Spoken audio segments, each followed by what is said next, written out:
Chers téléspectateurs, bienvenue dans cette autre édition de Digitech. Aujourd'hui, nous allons nous intéresser aux professionnels du métal, des personnes qui au quotidien travaillent des métaux différents en de différentes manières. Pour le cas pratique, il s'agira de la menuiserie métallique, de la ferronnerie d'art et de la fabrication mécanique. Vous l'aurez compris, les métiers du métal recouvrent plusieurs spécialités différentes. Allons voir cela de plus près.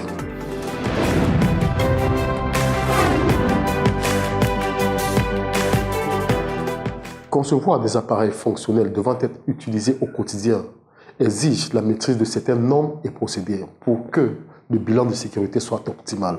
Vous l'aurez compris, nous sommes dans la fabrication mécanique.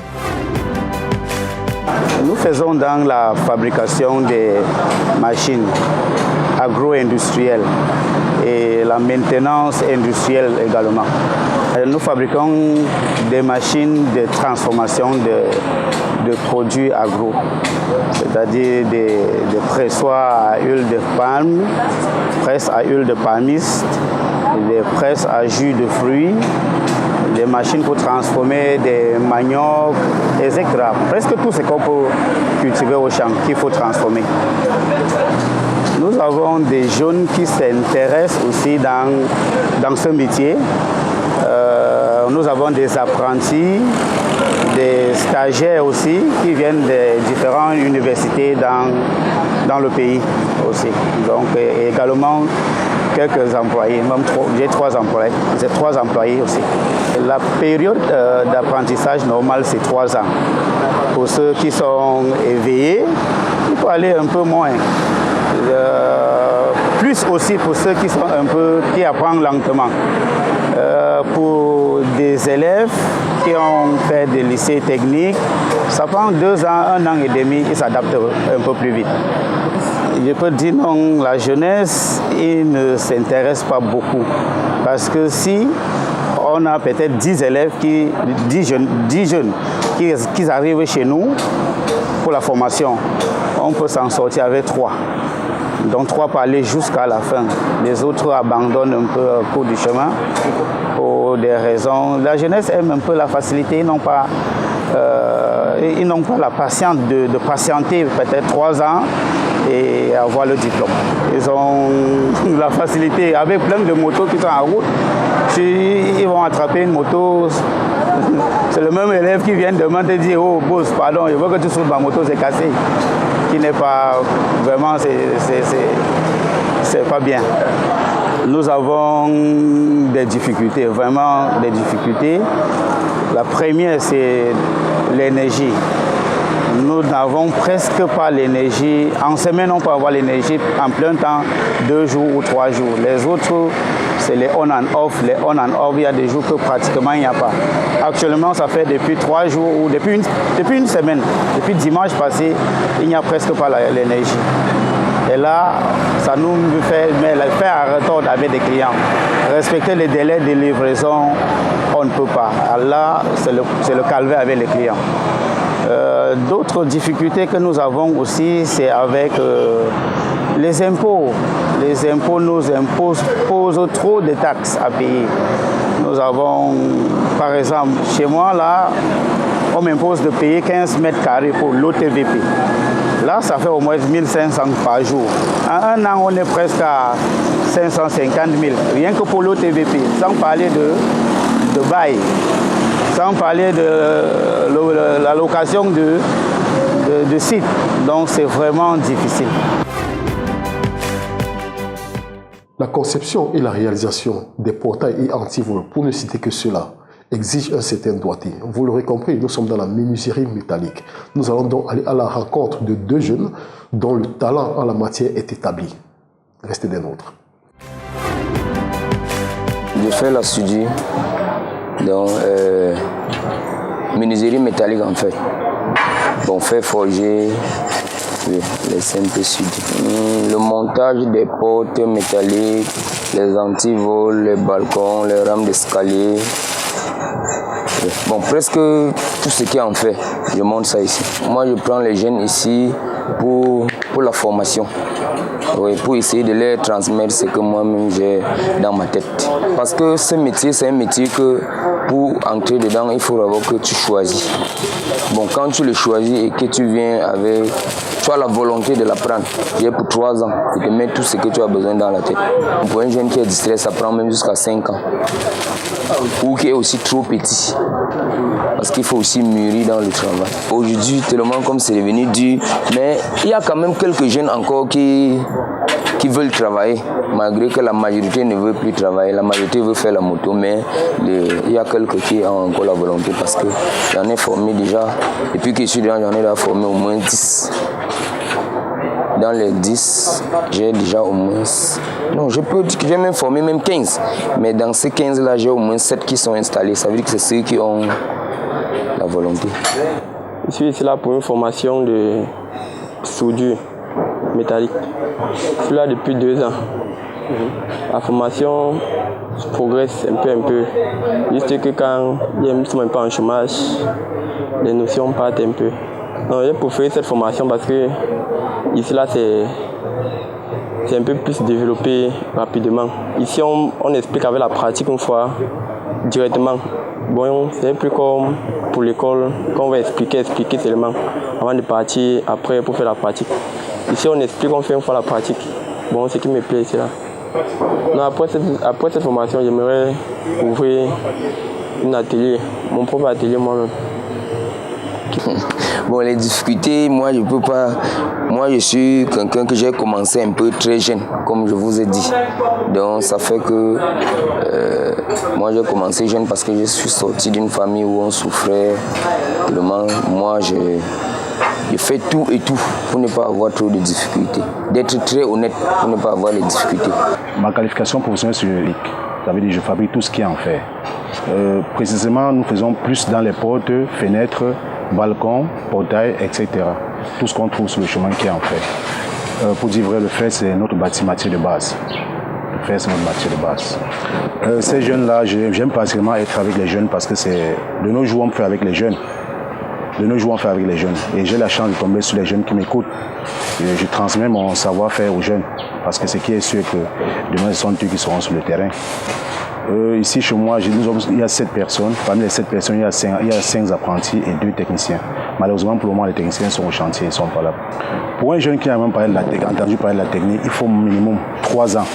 Et dans les 3 ans, pour un jeune qui n'a jamais entendu parler de la technique, dans 3 ans, au minimum en 2 ans et demi, il doit être prêt. S'il n'est pas prêt en 2 ans, ça veut dire que personnellement, j'ai échoué. C'est un contrat que tu signes avec le parent. Quand tu signes un contrat avec un parent, le minimum c'est 3 ans. Mais généralement, je n'atteins pas les 3 ans. Je me limite à 2 ans, 2 ans et demi. Il y a plein d'entre eux là qui ont fait 2 ans, qui sont des bons techniciens. Et justement, pas tous les jeunes, mais la plupart d'entre eux, parce que je reçois en un an au minimum environ 5. Là, parmi les 5, quand je les passe à l'étude, je fais le test parmi eux, je garde ceux que je veux garder, je repousse ceux que je veux repousser. Je suis là pour apprendre la soudure en fait. J'ai trouvé cet art un peu particulier, donc ça m'a beaucoup passionné. En fait, je veux développer mon cerveau, mon intelligence, enfin, pour un avenir meilleur en fait. Après ma formation, je compte, avec les petites économies que j'ai pu gagner, je compte m'acheter m'ouvrir un atelier, m'acheter un beau immeuble, un peu le nécessaire dès le début. Je devais commencer dès la base pour, au fur et à mesure, il me lèverait dans la vie. J'ai suspendu ma formation académique pour pouvoir me former parce que j'ai vu une passion dans la soudure. J'ai vu l'art de la soudure m'a beaucoup épaté. Donc ce qu'on fait avec le fer, ça m'a beaucoup plu. On arrange un peu de choses, on fait les fers forgés, les coupes françaises, en fait il y a beaucoup de dessins, les ondulés, beaucoup un peu de ça. C'est ça qui m'a pas fait les balcons, les rampes d'escalier, les portails, en fer forgé, fer carré, fer lisse. En fait il y a aussi différentes sortes de fer, fer lisse de 10, fer de 8, fer de 10, fer de 12. Un peu ça.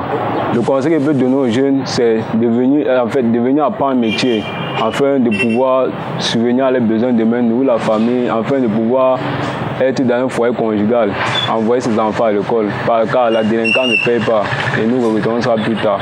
Donc ensemble, bâtissons un avenir meilleur pour nos futurs proches. Alors, M. Toba, qu'est-ce que vous fabriquez concrètement? Quels sont les articles que vous fabriquez concrètement? Exactement, Nous, on est spécialisé sur le manège. Oui. Nous, on a le balançoire, le tourniquet, le toboggan, le glissoire. Donc, tout ce qui concerne le manège, nous, on fabrique. Alors, dites-nous, d'où vous est venue l'idée de concevoir des manèges au Cameroun, par exemple? C'est-à-dire, quand j'étais l'enfant, moi, j'ai aimé fabriquer le truc en bambou. J'ai aimé fabriquer le truc en bambou. Vous voyez au village, comme les enfants fabriquent même le truc pour monter sur ça, rouler là. C'est ça qui est venu mon idée. Directement, quand j'ai commencé à entrer dans la soudure, j'ai demandé pourquoi je connaissais fabriquer les trucs en bambou comme ça. En bois, en bambou, c'est tout. Et l'idée est venue sur moi comme bon, il faut que je commence à adapter ici même le manège, comme je vois les gens qui sont ici, ils partent en Europe, ils partent importer. Mais pourquoi moi, je ne peux pas essayer de fabriquer? C'est là où maintenant, je suis tombé dans ça. J'ai commencé à faire. Et ils voient, ça commence à intéresser beaucoup de gens. Dites-nous, comment est-ce que vous obtenez la matière première pour effectivement faire votre œuvre? Même le fer forgé sont au niveau de la décoration de la maison. Oui, quand je veux faire une décoration dans la maison, les fenêtres, les portes, le portail, je fabrique là-bas. Mais au niveau des manèges, je travaille beaucoup avec le tube rond de 40-49. Vous êtes dans le métier depuis 20 ans, vous l'avez dit. Est-ce que vous formez une jeunesse pour pouvoir prendre la relève? J'ai déjà formé, ceux qui sont déjà actifs dehors, ils sont au nombre de 4. Mais ce que leur freine, c'est le capital. Parce qu'il faut le capital. Oui. Il faut le capital avant de fabriquer ça. Oui. Même si pour lancer au moins, il faut avoir au moins à partir de 4 millions. Oui. 4 millions, 3 millions, 5. Avez-vous le sentiment que cette jeunesse adhère à ce métier? Est-ce que cette jeunesse voit en ce métier des perspectives d'avenir? Très très bien. Et donc, ils ont vraiment envie d'apprendre. Oui. Parce que moi, je prends l'exemple ici à Bonamoussadi. J'ai les enfants qui quittent Lyon à Ndobo. Ils viennent chez moi pour apprendre. Mais, quittant de Ndobo, Bonamoussadi, il y a beaucoup de satellites en route. Mais l'enfant préfère venir chez moi parce qu'il connaît ce qu'il doit apprendre. Sur le plan de la praticabilité, quelles sont les difficultés que vous rencontrez lorsqu'il vous arrive effectivement de vouloir livrer un marché? Quelles sont les difficultés que vous rencontrez sur le terrain? Ce qui nous empêche, c'est l'électricité. Oui. Imagine, tu peux avoir un client, il te donne son argent, dit que livre-moi pendant 1 semaine. Pendant une semaine, tu te retrouves qu'on a coupé la lumière peut-être 3 fois, 4 fois. Tu ne peux plus satisfaire le client. Tu es obligé de rentrer, rencontrer le client, le supplier que tu vois, on a coupé la lumière. Supporte, non. Le jour que la lumière vient, on te livre. Excusez-moi. Deuxième chose, il y a l'augmentation des prix qui est souvent dans le quincaillerie, c'est-à-dire tu arrives, tu fais un devis sur un client par rapport au prix de ce qui est au marché.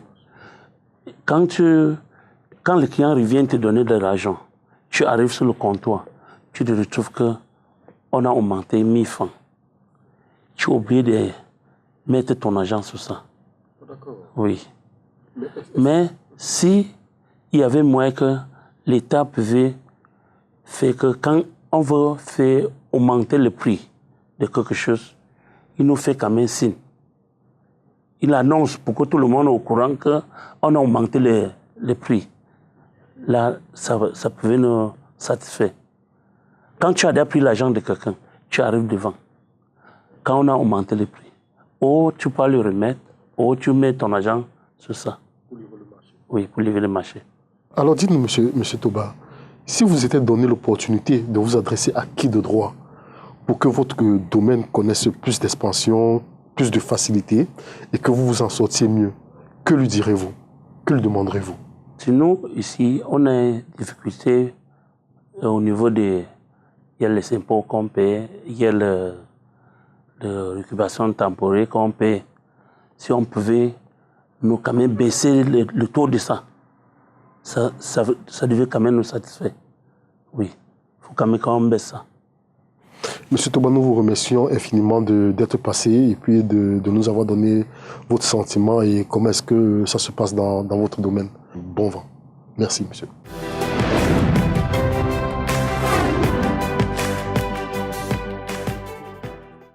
Chers téléspectateurs, nous allons échanger avec monsieur Roméo Kenfak, qui est directeur général d'une entreprise qui est spécialisée dans la ferronnerie d'art.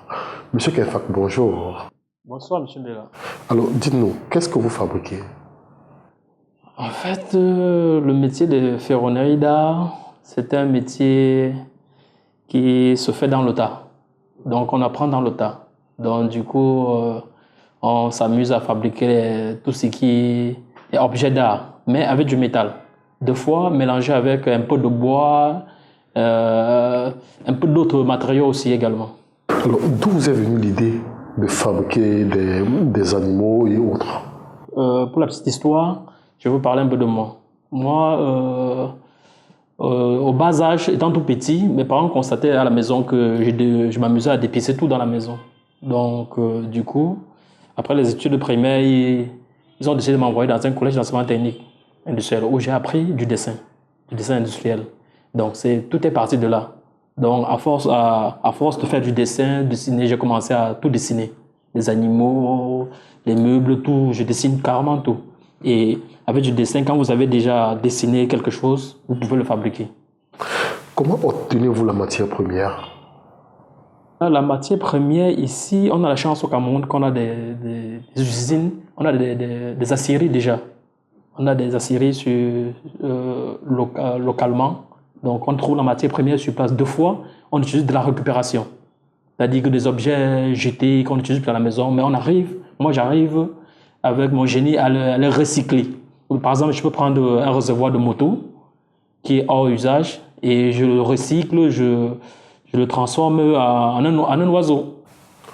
Avez-vous le sentiment que les jeunes, effectivement, que vous formez, s'intéressent réellement à ce métier?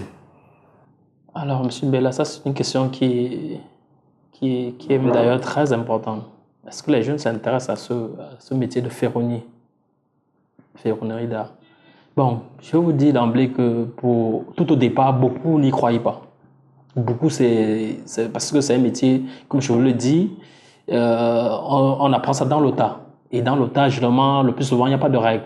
Donc, c'est le formateur qui dit à l'enfant, il le transmet ce qu'il a dans la tête.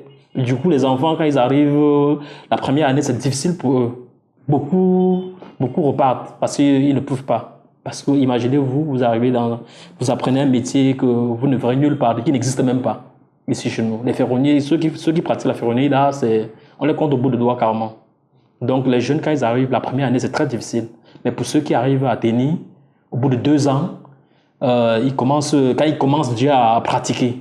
Quand je peux dire un petit qui a fait 2 ans, s'il fabrique moi, une godasse, fabrique-moi, un oiseau ou un coq. Quand le petit commence déjà à s'exercer, il commence déjà à prendre goût. C'est comme ça que ça commence. Et comme on dit, à force de forger, ils deviennent des forgerons. Monsieur Kenfak, je vais vous poser la question de comment on se le demande sur vos quartiers. Est-ce que vous vous en sortez? Ça veut dire financièrement, est-ce que vous trouvez votre compte? Je suis à une vingtaine de jeunes que j'ai formés et qui sont installés aujourd'hui à leur propre compte et qui ont des familles, qui aujourd'hui sont des chefs de famille aujourd'hui. Donc c'est un métier qui est porteur d'avenir pour la jeunesse camerounaise. Et je peux vous dire, monsieur le journaliste, au Cameroun, on ne trouve pas assez de ferronniers qualifiés dans ce domaine. Raison pour laquelle je pense que il doit d'orienter les jeunes vers ce métier-là. C'est un métier qui nourrit son homme. C'est ce que moi je peux dire.